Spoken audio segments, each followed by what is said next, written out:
Hello everyone.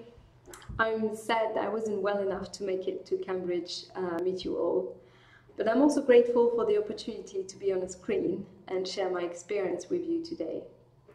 I'm delighted to be speaking next to my colleague Cleo Berry from the UDOC project, but today I'm speaking in my capacity of former postgraduate researcher.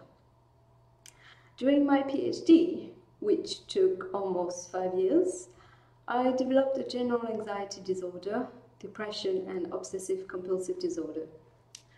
I made 2 video blogs at 2 of the most difficult times of my PhD, my 8-month-long fieldwork, and just before my thesis submission. Be With Me and 70 Days are both publicly available on my YouTube channel.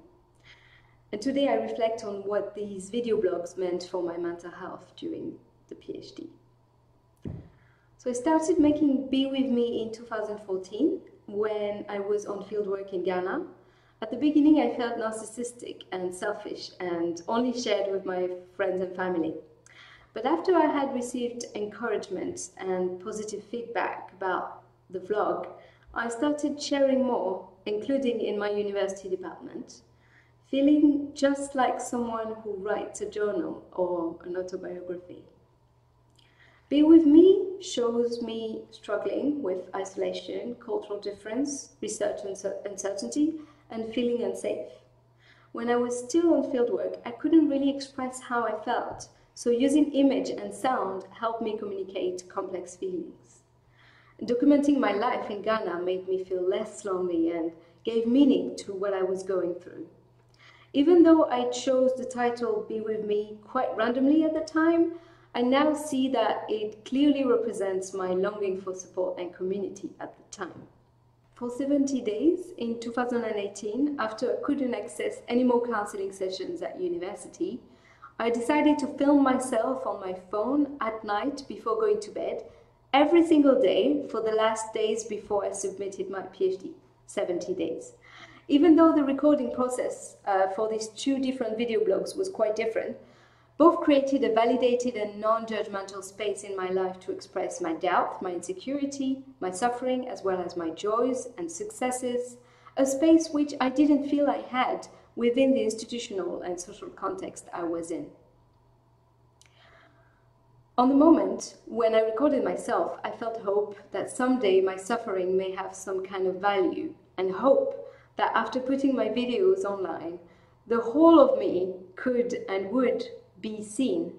Being seen as my whole self not only included me as a graduate researcher, an expert, a teacher, a workshop facilitator, a writer, a thinker, but also as a backpacker, a foreigner, a patient, barely surviving the daily heavy weight of the PhD made of responsibility, complexity, uncertainty, and isolation.